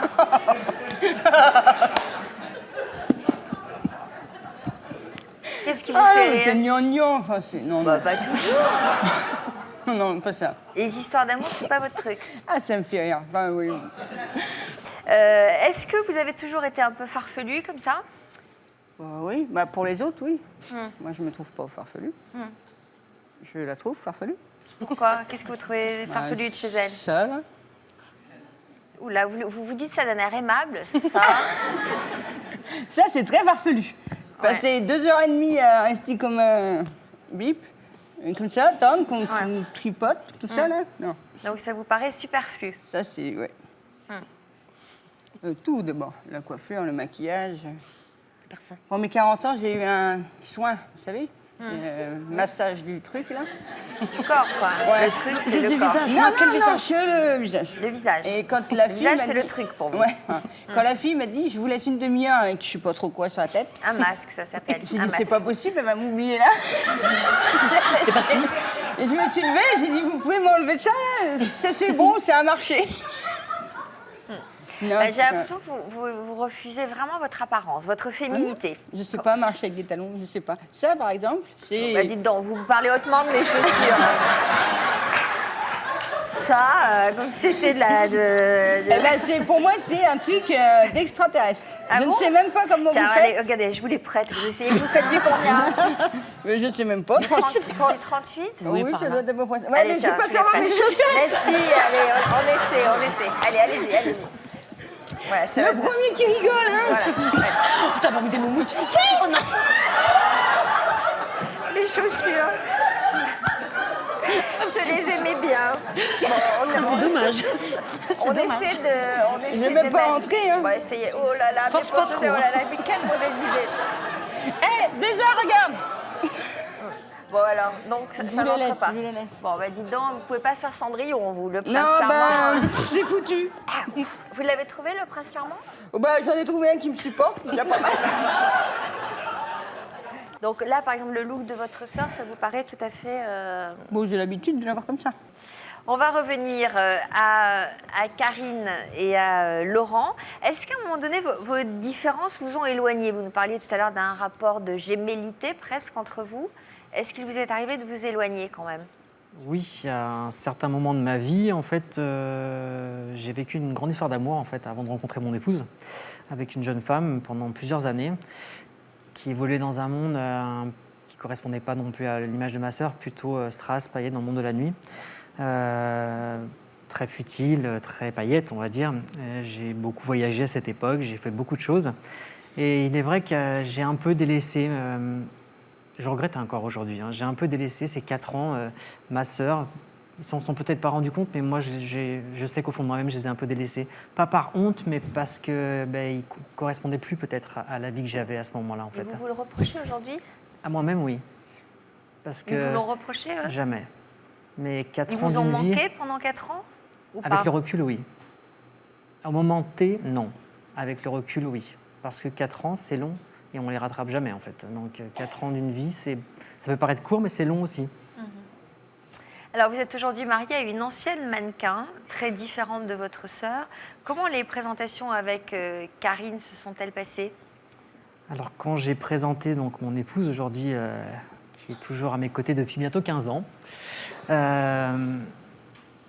c'est l'amour de ma vie. Voilà, on a 2 petits garçons aussi, tous les 2. J'ai présenté ma future épouse à ma sœur lors d'un dîner familial, où j'avais envie en fait qu'il y ait une image quand même correcte parce qu'elle arrivait du monde de la mode, elle arrivait du monde un peu des paillettes. Et j'avais un petit peu d'a priori en fait en présentant ma sœur. Donc ma sœur est arrivée ce jour-là avec 30 minutes de retard, d'une soirée rock'n'roll plus qu'arrosée, bien éméchée, dirons-nous. Et en fait, la magie a opéré puisque mon épouse l'a adorée. En fait, elle l'a trouvée spontanée, vraie, naturelle, et ma sœur n'a jamais jugé mon épouse qui venait du monde de la mode. Elle l'a accueillie. Mon épouse est très grande, elle fait 1m81. Et si je vous rajoute les talons, ça fait pratiquement 1m90. Elle est toujours élégante, tire à 4 épingles. Elle travaille dans le prêt-à-porter aujourd'hui. Et quand elle se met à côté de ma sœur, qu'elle adore, eh bien, ça fait l'osmose de l'amour à nouveau encore. Et c'est ça qui est magique. Chantal et Dominique. Alors, d'abord, on salue votre maquillage. Ça lui va très bien. Qu'est-ce que vous en pensez? Vous vous êtes vus ou pas? Oui, c'est bien. J'aime bien la couleur de la bouche. Je trouve que les yeux soignés de noir, ça fait le regard un peu plus sévère. Vous pouvez parler avec le rouge à lèvres. Hein, normalement, ça n'empêche pas de parler. On n'est pas obligé de garder les lèvres pincées. Non, ça vous va bien, hein, franchement. Bon, merci, ça bravo. vous va bien. Elle a fait beaucoup de relooking, vraiment. Mais elle a un très joli visage, elle a un évidemment. très joli une visage. bouche, des C'est vrai que yeux. je suis un peu flemmarde, entre guillemets. Oui, c'est Alors, vrai. quel événement vous a permis de renouer vos liens? Parce que donc, on disait tout à l'heure que vous avez été, vous êtes restés longtemps éloignés quand même, 30 ans. Eh bien, il y a 2 ans, on a dû faire face aux problèmes de santé de notre maman. On a dû la placer dans une maison de retraite. Et puis... Qu'est-ce qu'elle dit de vos différences, votre maman? Ça lui pesait que vous soyez aussi différents? Elle les souligne en tout cas, les différences. Oui, elle les souligne. Alors après... elle est plutôt quel genre? Elle est plutôt citadine ou oui, voilà, je ne sais pas ce qu'elle dit à ma sœur de moi, mais à moi, elle me dit, oh, tu sais comment est ta sœur. Voilà. Oui, ben moi aussi. Voilà. Tu sais comment est ta sœur. Voilà. Donc c'est divisé pour mieux régner, donc on ne peut pas réellement savoir. Mais en tout cas, c'est vrai que quand on était petite, maman était très élégante. Elle allait à Lille dans les parfumeries. À l'époque, c'était quand même assez rare. Les femmes qui allaient choisir un rouge à lèvres, c'était tel rouge. Et moi, j'étais dans un univers féerique. Et ma mère, je la trouvais la plus belle femme du monde. Alors, elle faisait des crêpes en short, avec un fume-cigarette. Alors, pour moi, ça, c'était le summum de la classe. Et en même temps, il y avait ce petit côté marginal, enfin rebelle, qui me plaisait. Alors, aujourd'hui, Chantal, vous avez envie d'adresser un message à votre sœur. Qu'est-ce que vous aimeriez lui dire? Eh bien, je voudrais que tu saches que tu peux toujours compter sur moi. Je sais. Et aussi, je voudrais que tu prennes soin de toi, c'est-à-dire que tu essayes je ne peux pas dire de moins fumer, parce que je crois que ça n'existe pas, de plus fumer, parce que la santé, c'est important. Oui. Je voudrais qu'elle prenne soin d'elle en allant un petit peu chez le docteur 1 fois par an, chez le gynéco, se faire réviser les yeux, enfin des choses. Parce que vous restez quand même une sœur aînée, malgré les apparences. Qu'est-ce que... Un commentaire? Non, je trouve qu'effectivement, le socle quand même commun qui vous relie, c'est votre histoire familiale. Oui. Et j'ai envie de vous dire une phrase que j'aime bien de Marcel Ruffo, au fond. Frères et sœurs, c'est une véritable maladie d'amour. Ah, oui. On se perd, on se retrouve, parce que le socle, c'est l'échange de souvenirs ensemble. Mais bien souvent, malgré vos différences, qui sont normales, parce que chaque enfant est unique. Et bien souvent, on se rend compte que, eh bien, vous n'avez pas eu les mêmes parents, vous n'avez pas la même vision que votre mère, et vous non plus. Donc, frères et sœurs sont élevés de toute façon différemment, même si les valeurs sont identiques. Nadia et Sabrina, si vous aviez une baguette magique, quelle serait la première chose que vous feriez? J'irais passer une journée à la place de Sabrina dans sa classe. Pourquoi faire? Je n'ai pas d'enfants et donc j'admire beaucoup le fait de gérer 20 petits-enfants de 4-5 ans voilà, dans une classe. Et Nadia, vous feriez Sabrina. Quoi Sabrina, pardon, vous feriez quoi? Si je devais aller dans sa vie à elle, il n'y a pas grand-chose que j'aimerais faire, pour être honnête. Parce que je ne m'y sentirais pas à l'aise. Maintenant, c'est vrai que... j'avais dans l'idée, on parlait tout à l'heure de l'argent en fait qui était dépensé pour des choses que je trouvais un peu plus futiles. Donc peut-être oui, on a quand même un désaccord sur certaines choses qu'elle possède qui vont vraiment contre mes idées. Elle a des habits en fourrure, voilà. Donc je me débarrasserai de ces habits en fourrure parce que ça me... Voilà. Et l'argent, je le revesterai à des associations de protection pour les animaux, des choses comme ça. Elle a 5 lapins et moi les lapins je les porte. Voilà, c'est choquant pour moi, voilà. Mais juste... pour dire par rapport au lien, c'est assez drôle parce que le lien de sang, c'est quand même quelque chose de très très fort. Et c'est vrai qu'on le retrouve après. Ma fille a pour ma sœur une grande admiration. Et sa tante, c'est quelque chose de fort. C'est assez drôle, même si elle ne la voit pas super souvent et qu'elle est différente de moi. Voilà. Merci à tous de nous avoir fait partager vos histoires. Nous nous ferons un plaisir de vous recevoir de nouveau de l'autre côté du plateau où je vais me rendre maintenant. J'espère que j'aurai le plaisir de vous retrouver dans l'Histoire continue. L'Histoire continue, notre rendez-vous quotidien, un rendez-vous que vous êtes toujours très nombreux à suivre chaque jour et j'en profite d'ailleurs pour vous remercier de votre fidélité. Aujourd'hui, c'est Audrey qui a accepté de venir nous raconter où elle en est avec Mauricio, son amoureux du bout du monde. D'où exactement? Du Chili. Du Chili, c'est ça. Voilà. Juste après, nous prendrons des nouvelles de Véronique qui viendra nous présenter sa nouvelle silhouette. Bonjour Audrey. Bonjour Sophie. Merci d'être à nouveau parmi nous. Je suis curieuse évidemment de savoir ce qui s'est passé pour vous.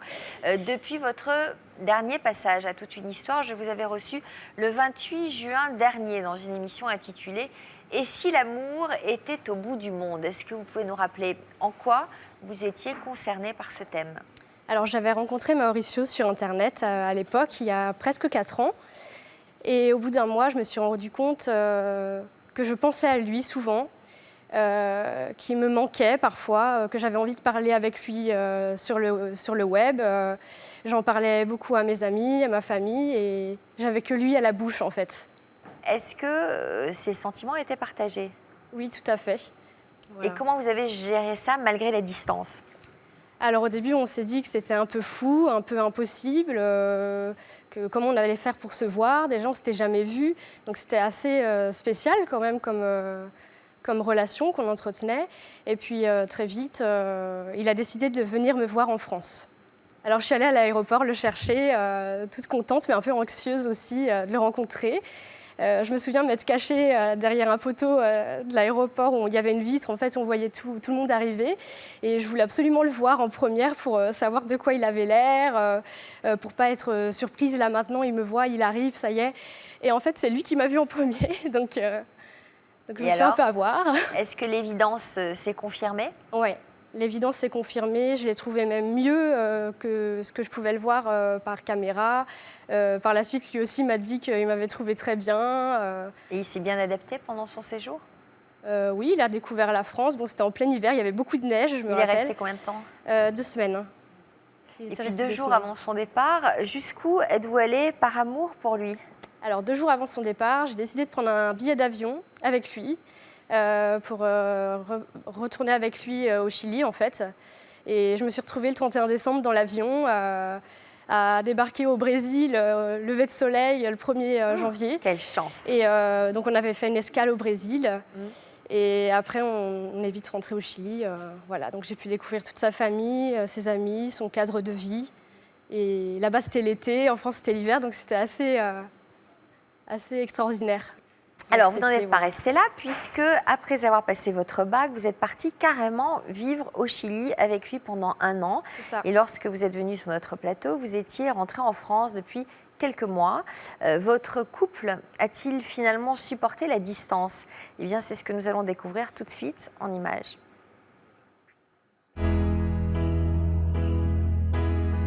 Ça me faisait très très peur, parce qu'il habitait loin, à l'autre bout du monde. 3 ans avant son passage dans notre émission, Audrey, alors âgée de 18 ans, avait fait la connaissance sur Internet d'un certain Mauricio. Un jeune Chilien. Qui habitait où? Au Chili. On a échangé, puis tout de suite, ce qui m'a émoustillée, on va dire, c'était la différence culturelle. J'avais envie de tout savoir. Après ce premier contact, Audrey et Mauricio n'avaient pas cessé de communiquer. Et très vite, sans même se voir, des sentiments avaient vu le jour. Je commençais à penser à lui beaucoup. Ça me faisait peur du fait que je ne l'avais jamais vu. J'étais un peu méfiante aussi. Et puis, on s'est avoué nos sentiments. Au bout de combien de temps? Au bout d'1 mois à peu près. Malgré les 11 000 kilomètres qui les séparaient, Audrey et Mauricio avaient souhaité se rencontrer.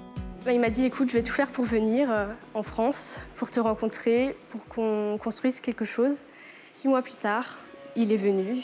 Je suis allée le chercher à l'aéroport. Et alors, quand vous l'avez vu? C'était magique. Et puis ça coulait de source, quoi. On s'est vus, on s'est pris dans les bras, on s'est embrassés tout de suite. Mais après 2 semaines passées ensemble, Mauricio avait dû rentrer au Chili. Sûre de son couple, Audrey n'avait pas hésité à le suivre à l'autre bout du monde. Je me suis retrouvée dans l'avion avec lui le 31 décembre 2010. J'ai découvert comment il vivait. En fait, j'ai pu le découvrir lui. Après avoir passé 1 mois là-bas, j'ai décidé de revenir en France, aussi sur demande de mes parents qui étaient inquiets pour moi. Et puis alors, vous en êtes où aujourd'hui? Vous êtes toujours avec lui? Oui, on est toujours ensemble. Vous vivez où? Moi, je vis en France, lui au Chili, pour l'instant. 6 mois après l'émission, nous retrouvons Audrey. Et la jeune femme n'est pas seule. Mauricio a traversé une nouvelle fois l'Atlantique pour la retrouver. Il fait froid? Du tout. Ouais, t'es pas habitué à ça au Chili, hein? Non, au Chili, c'est plus chaud. Tu crois que tu vas pouvoir t'habituer si tu arrives à venir ici? C'est le froid, c'est avant veste. Une bonne veste, une bonne veste. Audrey et Mauricio s'accrochent plus que jamais à leur objectif. Ils espèrent qu'un jour, le jeune Chilien pourra définitivement s'installer en France. Et t'as pas hésité à prendre une décision comme ça quand même, parce que... Excité, non. Hésiter, tu veux dire? Hésiter, non. Non. Non. Non, mais c'est plus un peu de peur. Ouais, peur de quoi? De laisser tout ça, ma famille là-bas. Laisser ta ma famille, culture. c'est une belle preuve d'amour quand même que tu me fais Ouais. de tout quitter là-bas. C'est ça, comment on dit, sueño. Ton rêve, Ouais, soigne c'est ça mon ouais. rêve. Ouais. Reste ici avec toi. Ouais. Et Ah, c'est mon rêve aussi, en toute façon. Et pour que leur rêve devienne réalité, Mauricio doit à tout prix obtenir un permis de séjour. Mais avant d'entamer ses démarches, le jeune Chilien doit d'abord améliorer son français. Ah, celle-là. Aprende y mejora rápidamente tu francés. Nueva méthode. Apprends et améliore rapidement ton français. Ouais. Moi, je suis super fière de lui qui fasse la démarche de vouloir apprendre le français dans son pays, qui prenne des cours de langue. Là-bas, ça coûte cher, ça coûte très cher. Dis ça pour voir. Si je veux, besoin d'une nouvelle machine à laver. Tu vas apprendre à laver le linge. C'est tout. Je fais tout pour rester avec Audrey et mettre l'argent ici tous les mois pour pouvoir revenir ici. Je suis prêt à faire tout pour elle. Si Mauricio est prêt à tout pour vivre avec Audrey, le chemin risque d'être encore long. On s'est renseigné et on sait que les démarches sont très difficiles, que c'est le parcours du combattant, mais on est prêt à faire le maximum en fait pour que ce soit réalisable. Cette belle idylle n'a pourtant pas fait l'unanimité au départ. Mais après 3 ans et demi de relation, le jeune Chilien a réussi à se faire adopter par les proches de la jeune femme. Salut les filles. Salut. Ça va? Ça va toi? Ça va bien? Vous avez fait quoi ce matin alors? Du coup, on allait dans une librairie où il y avait des bouquins espagnols, français pour apprendre le français en fait. Du coup, il a trouvé ça, donc c'est bien. Tu vas le faire sérieusement? Ouais. Tu vas continuer en rentrant. Ouais. Il va falloir bosser. Hein. L'ambiance est détendue et pourtant, le jeune couple s'apprête à vivre une nouvelle séparation. Après 3 mois en France, le visa touristique de Mauricio expire dans quelques jours. C'est dommage que tu puisses pas rester. Ça m'a fait la peine aussi. Ouais. Et moi donc. Hein. Oui, c'est ça. Vous voyez quand du coup? Justement, on sait pas quoi. C'est ça le truc, ça nous angoisse quoi. Vous voyez encore faire 1 an ou 1 an et demi sans vous revoir? Non, c'est beaucoup. À chaque fois, j'ai le cafard pendant plusieurs semaines. Je suis pas bien pendant plusieurs semaines parce que je m'étais habituée à ce qu'il soit là pendant un bon moment, etc. Je suis fatiguée de tout ça. Ça va? Ça va bien se passer, tu vas voir, on va tout faire pour y arriver. Dis-moi que oui. Allez, il faut être fort. Moi, quand je vous vois, en fait, j'ai pas envie que vous vous sépariez et que tu baisses les bras ou que tu baisses les bras parce que pour moi, vous êtes le couple stable et vous me donnez confiance en l'amour. Non, c'est toi qui m'a... Comment? En fait, à chaque fois, quand il y en a un qui baisse les bras, quand il y en a un qui tombe, l'autre est là pour le soulever, en fait, tu vois. Ouais, c'est ça. Et pour moi, notre amour, il est vraiment plus fort que tout, quoi. C'est clair. Oui, voilà. Alors, nous sommes ravis de vous voir réunis puisqu'on fait la connaissance aujourd'hui de Mauricio. Merci d'être là. Vous comprenez bien le français? Tout? Je comprends, ouais. Il comprend bien tout, oui. Alors, plus pour parler, c'est un peu plus Ça fait combien de temps en fait que vous êtes ensemble maintenant? 3 ans et demi. 3 ans et demi, ah oui, ça commence à faire. Donc quand je dis ensemble, ça veut dire combien de temps d'affilée au maximum? 3 mois. Combien de temps d'affilée au maximum sans se voir, vous voulez dire? Non, en restant ensemble. En restant ensemble, je suis partie là-bas au Chili pendant 1 an. Oui, c'est ça, vous êtes resté 1 an. Bon, j'ai fait des allers-retours, mais c'était pas bien long.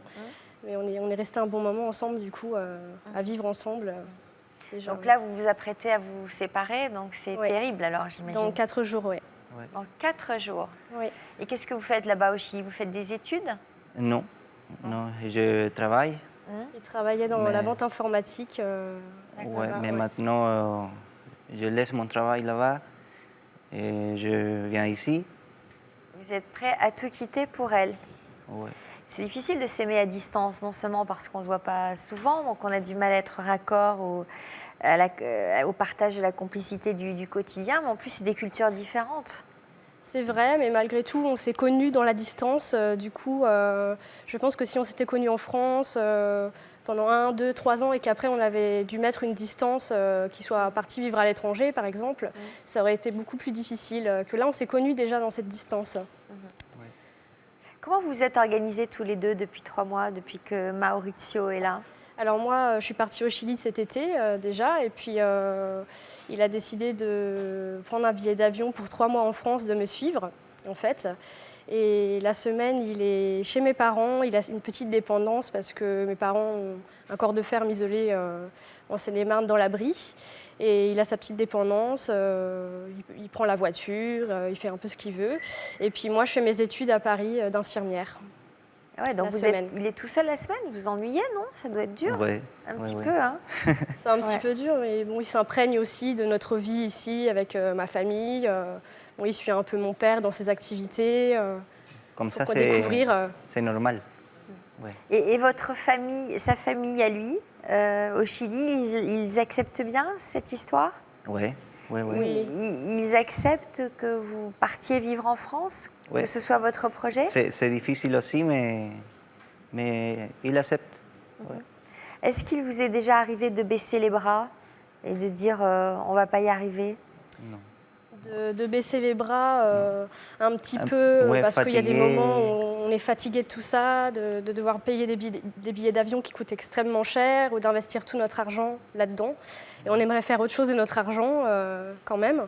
Voilà, donc c'est fatigant. Si elle est fatiguée, je le... Et si moi, porte. Si je suis fatiguée, elle m'a... Voilà. C'est comme ça. Est-ce que la difficulté renforce votre amour? Je crois. Je crois qu'on se connaît parfaitement l'un l'autre. Ouais, qu'être ensemble, c'est notre force, en fait. Bon, on vous souhaite de vivre le mieux possible cette séparation. On est ravis d'avoir fait la connaissance de Maurizio. Merci d'être venu nous voir et bon retour au Chili. Merci.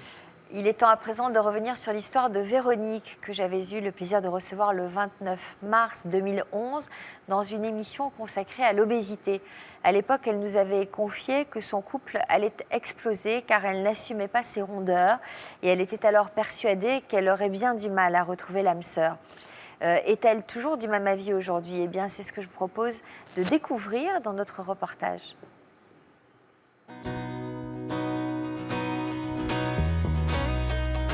Je suis célibataire parce que le poids est un obstacle en fait pour retrouver l'amour. À 40 ans, Véronique était très complexée par ses kilos en trop.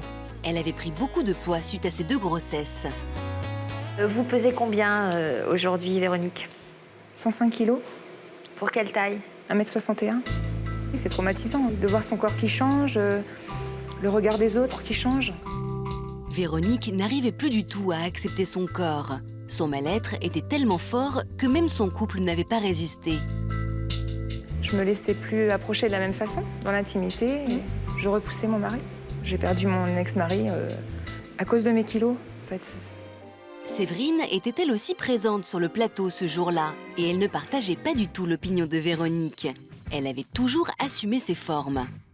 Les rondeurs, c'est pas un handicap, c'est pas un complexe. Je sais que c'est facile à dire et que c'est très difficile à faire, mais c'est possible d'être rond, d'être joli, de se sentir bien dans sa peau, de faire tout ce qu'on a envie de faire. C'est pas du tout une barrière à quoi que ce soit. Pour s'accepter enfin, Véronique avait pris une grande décision. Le seul moyen pour elle de retrouver une vie normale. Je vais me faire opérer. J'ai pris conscience que le travail était à faire sur moi.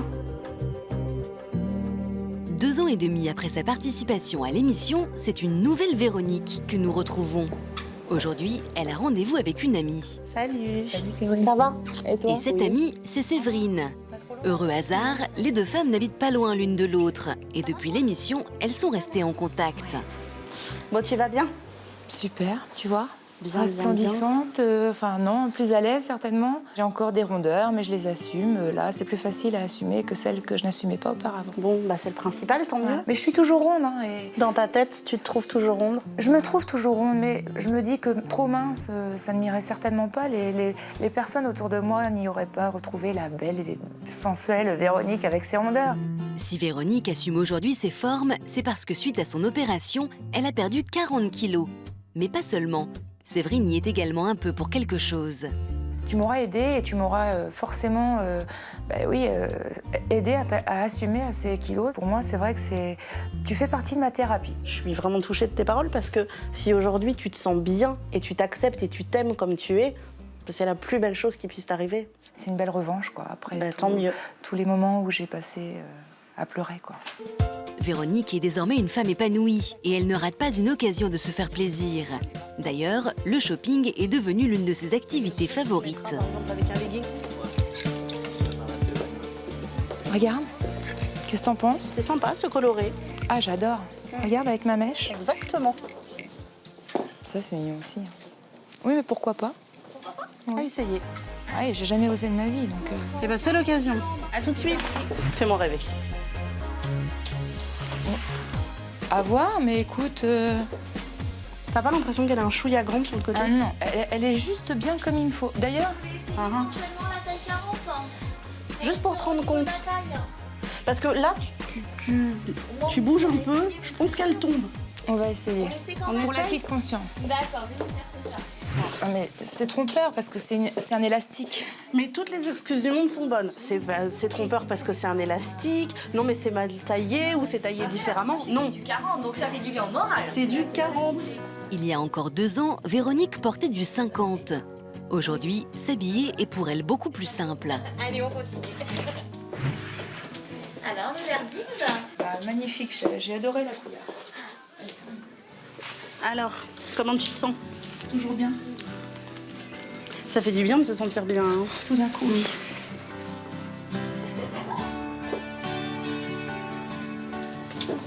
J'en reviens toujours pas, mais c'est parti. Bon, ben voilà. Yes. Parfait. De retour à la maison, Véronique s'empresse de montrer ses achats à sa belle-fille Camille. Je me suis fait plaisir. Donc, je me suis trouvé une petite robe. Tu vas me dire ce que t'en penses. Ah, elle est superbe. T'aimes bien? Ah ouais, génial. T'aimes bien? J'adore. Tu vois, avant... Il y a l'avant, quand même. Oh, voilà.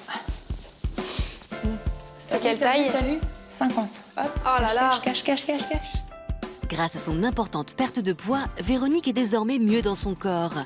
Après 4 ans de célibat, elle se sent enfin prête à trouver l'amour et souhaite s'inscrire sur un site de rencontre. Alors, êtes-vous prête à vous engager dans une relation? Bah, bien sûr que oui. Bien sûr que oui, voilà, c'est mon souhait. Alors, la personnalité sociale. Merci, ça me fait plaisir. Exigeante. Tout à fait. La silhouette. Ah, la silhouette. Ronde, bah non, donc quelques kilos en trop, non? Normal? Normal. Normal. Ton profil est créé. C'est vrai? Ouais. Aïe.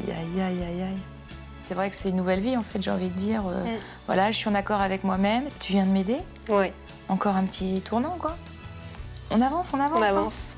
Là, je suis prête pour rencontrer cet homme et de partager tout ce que j'ai à partager avec cette personne et je veux lui plaire. Véronique qui est présente avec nous sur ce plateau avec une silhouette totalement différente. Combien de kilos en moins depuis la dernière fois? 35 à peu près. J'en ai 35. repris quelques-uns, c'était normal. Enfin, je frise entre 35 et 32, mais c'est normal, enfin quasi. Comment vous avez fait pour en arriver à ce résultat? Donc j'ai subi une opération le 27 juillet 2011. Et puis après, bon ben... Un bypass? Voilà, c'est ça, le bypass. Qu'est-ce qui vous a le plus marqué lorsque vous êtes venu sur notre plateau? Alors, ce qui m'a marqué, c'est de me retrouver un petit peu face à des miroirs tels que j'avais Michael à ma droite. Ça me faisait très mal de le voir avec une piètre estime de lui, parce qu'il se faisait mal, sans m'apercevoir que moi, peut-être, je faisais certainement la même chose, et je sais que c'est pas très très loin derrière moi. Ce qui m'a fait aussi quelque chose, c'est de voir Séverine qui déambulait aussi avec sa belle robe. Et ça, je lui ai redit, et ça, c'est quelque chose que j'ai admiré. Séverine, elle se vit très bien avec ses kilos en trop. Elle est extraordinaire. Elle est extraordinaire et franchement, je l'admire toujours autant. Voilà. Mon Frédéric aussi m'avait un petit peu interpellée aussi, parce que en disant à Séverine que sa grand-mère l'avait aidée à se mettre en valeur, justement, chose qui m'avait certainement cruellement manqué, Je trouve que c'est important et des petites paroles qui ont l'air de rien, en fait, ça fait un tout. Quelles ont été les retombées suite à la diffusion de l'émission ? Les retombées, alors il y en a eu, mais j'ai un petit bémol en fait. C'est vrai que j'avais eu beaucoup de... Enfin, j'avais chatté, hein, j'avais choisi de faire une suite en fait. Et j'avais chatté, alors j'avais eu des super compliments. Alors j'espère que les personnes sont toujours devant l'écran. Mais j'ai Quel genre de compliments ? Que j'avais de jolis yeux, que voilà, enfin bref... Attention, hein, c'était fort, j'étais contente. Des hommes ? Oui, des hommes, oui. Bah alors ? Bah oui. Mais... Vous avez fait des rencontres après l'émission ? Mais non, justement, où est le courrier, quoi ? Où sont les hommes ? Donc j'étais un petit peu déçue, je dis mince, j'attendais un petit peu de retombée. Là, vous risquez d'en avoir encore plus de courriers. Bah peut-être. Bah ouais, peut-être. Seriez-vous revenu pour ça, par hasard ? Je peux le dire. Bah, entre autres, oui, c'est vrai que je me dis mince, il n'y a pas de hasard quand même, ça arrive bien quand je vois de belles histoires.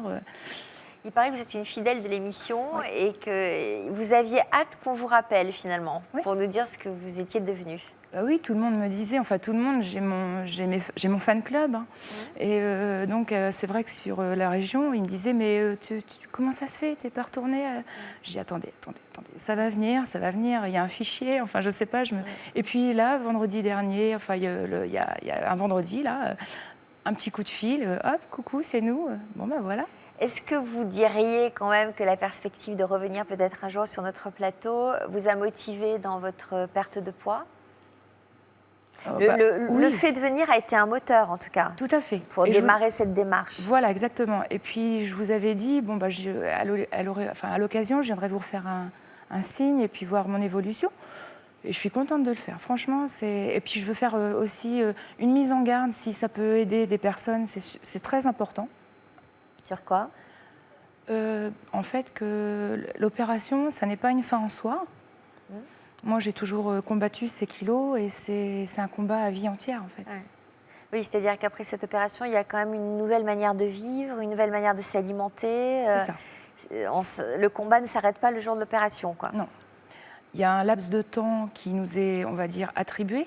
Et après, il faut vite reprendre conscience. Quand je vais voir mon chirurgien, il me dit, bon, vous êtes venu comment ? Vous avez pris l'ascenseur ou les escaliers ? Donc, je bannis les ascenseurs. Je fais attention à ce que je mange. Il faut faire de l'exercice physique ? Oui. Je promène mon chien. Bon, très bien. Voilà. C'est une belle approche aussi, des fois. Comment ? C'est une belle approche aussi, des fois. Pour rencontrer des garçons ? C'est ça, ouais. C'est vrai ? Ouais. Bon. Merci, en tout cas, d'être revenu. Et puis, continuez. Et peut-être qu'on aura l'occasion de se revoir à nouveau sur ce plateau. Je vais maintenant vous demander de signer le grand livre de l'histoire continue. Si on a du courrier, évidemment, on vous l'adresse. J'espère qu'on aura une grande histoire. La grande histoire de toute une histoire à annoncer sur ce plateau, peut-être Avec plaisir, un jour. Sophie. Merci. Je vous le souhaite, en tout cas. Merci à tous pour votre confiance, votre fidélité. À bientôt pour d'autres témoignages. Tout de suite, le sommaire de notre prochaine émission. Quant à moi, je vous retrouve dès ce soir pour le Téléthon en fin d'après-midi aux alentours de 18h50. Bon après-midi sur France 2.